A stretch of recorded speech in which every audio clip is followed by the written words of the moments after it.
ठीक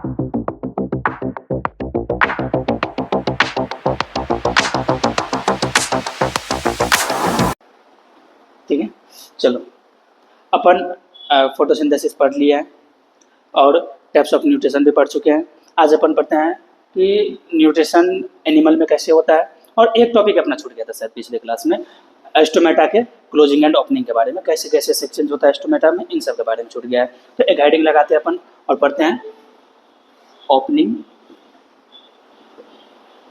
and closing of stomata, इनका mechanism पढ़ेंगे अपन, है ना। Opening and closing of stomata के मैकेनिज्म पढ़ेंगे। ध्यान से देखना इसको कि अपन सब जानते हैं कि स्टोमेटा का जो शेप होता है वो कैसा होता है, बीन शेप का होता है। ठीक है, मान लेते हैं सबसे पहले अपन बना रहे हैं कि एक स्टोमेटा है जो कि कैसा है, क्लोज है ना। ये क्या है, स्टोमेटा क्लोज है। तो ये मान लो ये रहा इसका गार्ड सेल, ये गार्ड सेल रहा, और इसके साइड में भी सेल्स लगे हुए रहते हैं जिसको अपन क्या बोलते हैं, सब्सिडरी सेल बोलते हैं। क्या बोलते हैं बेटा, सब्सिडरी सेल बोलते हैं। ऐसे करके लगा हुआ रहता है जिसको अपन सब्सिडरी सेल बोलते हैं।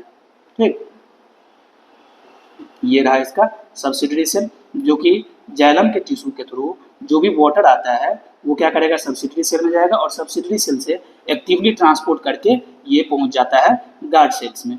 ठीक है, और ये जो गार्ड सेल है ओपनिंग एंड क्लोजिंग में हेल्प करता है स्टोमेटा को, है ना। आ रहा समझ में। तो इसको साइड वाला जो टिश्यू है ना, इसको अपन बोलते हैं सब्सिडरी सेल। क्या बोलते हैं इसको, सब्सिडरी सेल है, इसको सब्सिडरी सेल बोल दिया। और इसको अपन बोलते हैं स्टोमेटा, स्टोमेटल पोर बोलते हैं, है ना। क्या बोलेंगे इसको, स्टोमेटल पोर बोलेंगे, है ना। और ये जो अंदर का जो लाइनिंग है स्टोमेटा का, इसको बोलते हैं इनर लाइनिंग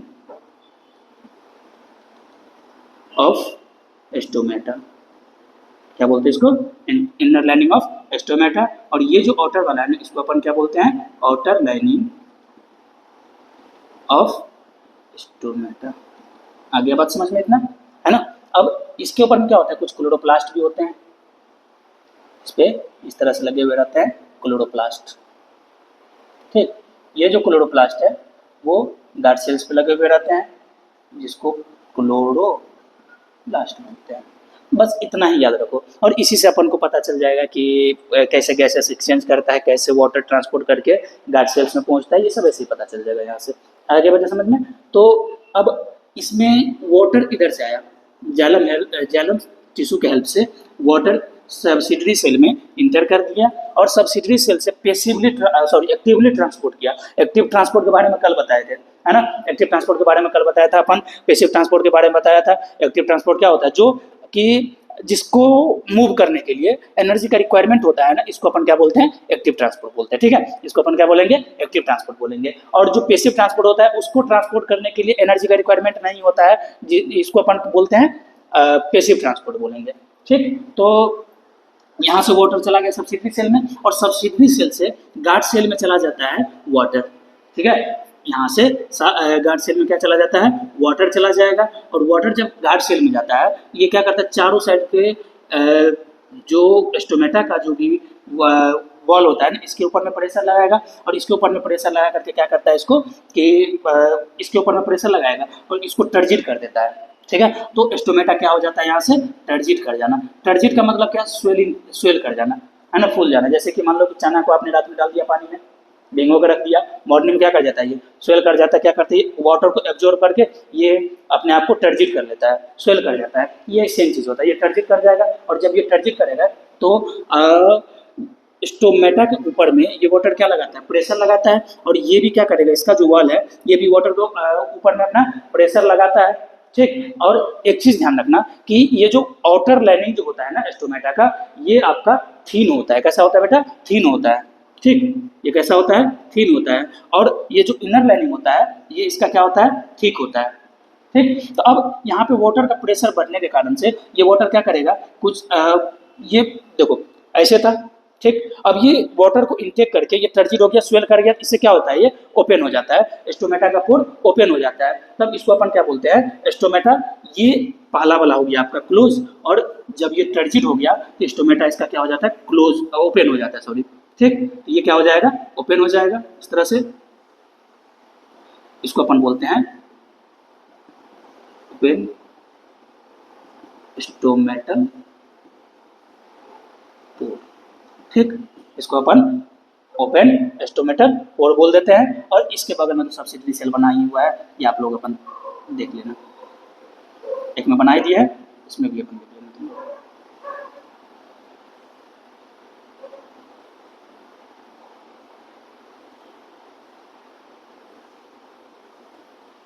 ठीक, अब इसमें वाटर आया, वाटर के कंसंट्रेशन बढ़ने के बाद ये क्या हो जाता है, ये स्टोमेटा ओपन हो गया, और जब ये वाटर का कंसंट्रेशन बढ़ जाएगा तो ये वाटर क्या करता है, इस पोर के थ्रू बाहर आ जाता है। तो देखो यहाँ से वाटर मूव कर गया, बाहर हो गया, तो यहाँ पर जो वाटर मूव कर गया, तो इस प्रोसेस को अपन क्या बोलते हैं यहाँ पे, ट्रांसपीरेशन। क्या बोलते हैं इसको, ट्रांसपीरेशन। फोटोसिंथेसिस के बाद जो प्रोडक्ट के रूप में देखे थे अपन, कल ही देखे थे ना, कि ग्लूकोज बन गया, फिर ऑक्सीजन बन गया, ऑक्सीजन तो डिफ्यूजन के प्रोसेस के थ्रू बाहर निकल गया, और बच गया इसका वाटर, तो वाटर क्या करता है, ट्रांसपीरेशन के थ्रू ये लीफ के सरफेस से बाहर हो जाता है। ठीक है, तो ये एक्सेस वाटर का जो लॉस होता है ना, इसी को अपन क्या बोलते हैं, ट्रांसपीरेशन बोलते हैं, और ये लीफ के सरफेस के ऊपर से क्या हो रहा है, ये बाहर हो जा रहा है। ठीक, तो यहाँ से स्टोमेटल पोर से ये वाटर निकल गया, ठीक, और यहाँ से ऑक्सीजन बाहर निकल ऑक्सीजन क्या हो जाएगा, बाहर निकल जाएगा, सेम इसी टाइम में क्या हो जाएगा, कार्बन डाइऑक्साइड अंदर चला जाएगा। ठीक है, तो ये गैसेस का एक्सचेंज होता है, तो इसी को अपन क्या बोलते हैं, कल ही बताए थे, डिफ्यूजन। क्या पढ़ाए थे बेटा, डिफ्यूजन, है ना। तो डिफ्यूजन हो रहा है एक्सचेंज ऑफ गैसेस, तो यहाँ पे एक्सचेंज हो रहा है गैसेस का, कार्बन डाइऑक्साइड एंड ऑक्सीजन का क्या हो रहा है, यहाँ पे मूवमेंट हो रहा है। ठीक, तो इसको अपन क्या बोलते हैं, ओपन स्टोमेटा से ऑक्सीजन एंड कार्बन डाइऑक्साइड का एक्सचेंज हो गया, वाटर ट्रांसपेरेट करके बाहर आ गया। ठीक है, तो ये रहा आपका ओपनिंग एंड क्लोजिंग स्टोमेटा का पूरा प्रोसेस। ठीक है, फिर जब ये क्या हो जाएगा, वाटर इससे बाहर हो जाएगा, तो ये क्या करेगा, श्रिंक कर जाएगा। श्रिंक का मतलब क्या, सिकुड़ जाना, है ना। तो ये अभी क्या है, टर्जिड स्टोमेटा है। कैसा बेटा, ये टर्जिड है। टर्जिड क्यों है, क्योंकि यहाँ पे वाटर का कॉन्सेंट्रेशन ज्यादा है, वाटर का कॉन्सेंट्रेशन ज्यादा है, तो वहाँ पे प्रेशर ज्यादा है। ठीक, तो अब यहाँ से जब ये क्या करेगा, वाटर का लॉस करेगा, ये वाटर का लॉस करके फिर से ये इस तरह से बन जाएगा, जिसको अपन क्या बोलते हैं, श्रिंक स्टोमेटा बोलते हैं। क्या बोलते हैं बेटा इसको, श्रिंक स्टोमेटा। समझ में आया बात, पक्का, चलो ठीक है। तो ये रहा आपका स्टोमेटा का क्लोजिंग एंड ओपनिंग चीज। ठीक, ये चीज ध्यान में रखना, और इसका क्वेश्चन मैकेनिज्म का क्वेश्चन आ जाता है पेपर में, 2 से 3 मार्क्स में क्वेश्चन आता है इसका, ध्यान से देख लेना इसको। ये सिर्फ ओपनिंग एंड क्लोजिंग स्टोमेटा, आप इसको अपनी लैंग्वेज में बना करके लिख सकते हो। Opening and closing of stomata हो गया। ठीक, अब अपन पढ़ते हैं कि अमीबा का फूड प्रोसेसिंग कैसा होता है, अमीबा अपना फूड कैसे इंटेक करता है। अमीबा के बारे में थोड़ा सा पढ़ ले अपन। ठीक, अमीबा के बारे में सब जानते हैं थोड़ा सा, कि ये यूनिसेलुलर ऑर्गेनिज्म है ना, अमीबा, है ना। ये किस तरह का ऑर्गेनिज्म है, यूनिसेलुलर ऑर्गेनिज्म है, यूनिसेलुलर ऑर्गेनिज्म। और इसके शेप की अगर हम बात करेंगे, तो इसका शेप होता है बेटा इरेगुलर, इसमें शेप इरेगुलर होता है। और इसके मूवमेंट की अगर हम बात करें, तो मूवमेंट होता है बेटा सूडोपोडियल, सूडोपोडियल मूवमेंट हो, या फिर सूडोपोडिया बोल दो। तो यानी कि सूडोपोडिया सर आखिर होता क्या है, तो सूडो का मतलब जानते हैं अपन कि क्या होता है, फल्स। सूडो का मतलब होता है फल्स, और पोडिया का मतलब होता है फीट। ठीक है, जिसके पास फॉल्स फीट होता है और वो जो इस तरह का मूवमेंट करता है, इसको अपन क्या बोलते हैं, सूडोपोडियल मूवमेंट बोलते हैं। ठीक, अब इसी में इस शेप के बारे में तो सब जानते हैं, कैसे भी बना दो ना, ये अमीबा ही है। ठीक है, इसका एक न्यूक्लियस होता है, क्या होता है इसमें, न्यूक्लियस होता है, एक यूनिसेलुलर ऑर्गेनिज्म है। तो इसी के फूडिंग प्रोसेस में देखेंगे कि ये किस तरह से अपने फूड को इंटेक करता है, कैसे ये न्यूट्रिशन को अपने बॉडी में लेता है। ठीक है, इसी में देखें कि सबसे पहला अगर देखोगे, तो इसके पास मान लो कि फूड को उसने सेंस किया, मान लो, है ना, इसके पास अगर कोई फूड सेंस हुआ कि देखा कि हाँ ये फूड है इसके पास, तो इसके तरफ ये मूव करना शुरू कर देगा। और मूव कैसे करेगा ये, कि अपना फीट, फॉल्स फीट क्रिएट करना शुरू करेगा। देखो कैसे करता है, ये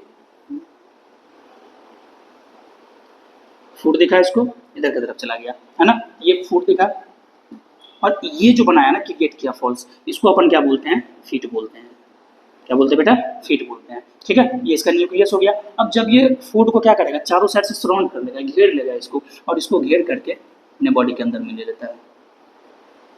ठीक है, देखो फूड को क्या किया, अपने बॉडी के अंदर में ले लिया। ठीक, ये रहा फूड। और फूड जब इसके बॉडी में जाता है, ये क्या करता है, फूड को एक वैक्यूल्स क्रिएट करता है, इस तरह से वैक्यूल्स बनाया, और इसी को अपन क्या बोलते हैं, फूड वैक्यूल्स बोलते हैं। क्या बोलते हैं बेटा, फूड वैक्यूल्स। और एक क्वेश्चन आता है कि अमीबा की बॉडी में फूड का डाइजेशन कहाँ पे होता है, तो बता सकते हो आप, फूड वैक्यूल्स में होता है। कहाँ पे होता है, फूड वैक्यूल्स में हुआ। तो यहाँ पे वो अपने बॉडी से डाइजेस्टिव एंजाइम सब सिक्रिएट करेगा, और एंजाइम सिक्रिएट करके इस फूड को क्या करता है, डाइजेस्ट करता है। यहाँ से सिक्रिएट होता है क्या, कुछ एंजाइम्स जो कि फूड को डाइजेस्ट करेगा, और वहाँ से क्या करता है, न्यूट्रिएंट को एब्जॉर्ब कर लेता है, एब्जॉर्ब करके अपने बॉडी में न्यूट्रिएंट लेता है, और जो वेस्ट बच जाएगा उसको ये क्या करता है, अपने बॉडी से बाहर कर देता है। ठीक है, ये देख लो, ये रहा इसका वेस्ट, है ना। ये वेस्ट को क्या करेगा, इसी सेम प्रोसेस के थ्रू अपने बॉडी से ये बाहर कर देगा। देखो ये वेस्ट क्या हो गया, यहाँ से बाहर हो गया, और ये रहा अमीबा का बॉडी। ध्यान रखना कि ये आपका अमीबा है। ठीक है, और जब भी ये अमीबा को फूड सेंस होता है, तो वो फूड के चारों ओर क्या करता है, फॉल्स फीड क्रिएट करेगा, और उस टाइप में जो मूवमेंट होता है ना अमीबा के बॉडी के अंदर में, उसको अपन बोलते हैं सूडोपोडियल मूवमेंट। क्या बोलते हैं बेटा, सूडोपोडियल मूवमेंट बोलेंगे। और मूव कर करके उस फूड को अपने बॉडी के अंदर में लेके आएगा, और एक वैक्यूल्स क्रिएट करता है, इसको अपन बोलते हैं फूड वैक्यूल्स। और वहाँ पे सारे के सारे डाइजेस्टिव एंजाइम सब जो भी होते हैं वो एक्शन करता है, फूड को ब्रेक करता है, न्यूट्रिएंट को एब्जॉर्ब करता है, जो वेस्ट होता है उसको बॉडी से बाहर कर देता है। समझ में आ रहा है बात। तो इस तरह के मूवमेंट को ही अपन सूडोपोडियल मूवमेंट बोलते हैं। अपन food nutrition in amoeba heading लगा करके भी लिख सकते हैं। ठीक है, या फिर fooding process in amoeba, nutrition in amoeba. ठीक है, मैकेनिज्म समझ में आ गया इसका, किस तरह से होता है। चलो, तो अपन ने पढ़ लिया फोटोसिंथेसिस, टाइप्स ऑफ न्यूट्रिशन पढ़ लिया, अमीबा में न्यूट्रिशन पढ़ लिया। ठीक है, न्यूट्रिशन का एक ही बहुत ही अच्छा टॉपिक जिससे क्वेश्चन आने के चांसेस है, और इसमें एंजाइम सब के बारे में पढ़ेंगे ना, तो वहाँ पे बच्चों को कन्फ्यूजन भी होता है। तो एक जस्ट टॉपिक बच रहा है अपना न्यूट्रिशन का, न्यूट्रिशन इन एनिमल्स, जिसमें अपन डाइजेस्टिव सिस्टम पढ़ेंगे, कौन कौन से ऑर्गन्स का क्या रोल है हमारे बॉडी में डाइजेशन में, स्मॉल इंटेस्टाइन का क्या रोल है, लार्ज इंटेस्टाइन का क्या रोल है ना, सब पढ़ेंगे यहाँ पे। ठीक है, तो आज का क्लास यहीं तक रखते हैं, मिलते हैं अपन नेक्स्ट लेक्चर में एनिमल न्यूट्रिशन के साथ। ठीक है, तब तक के लिए इतना ही, चलो बाय।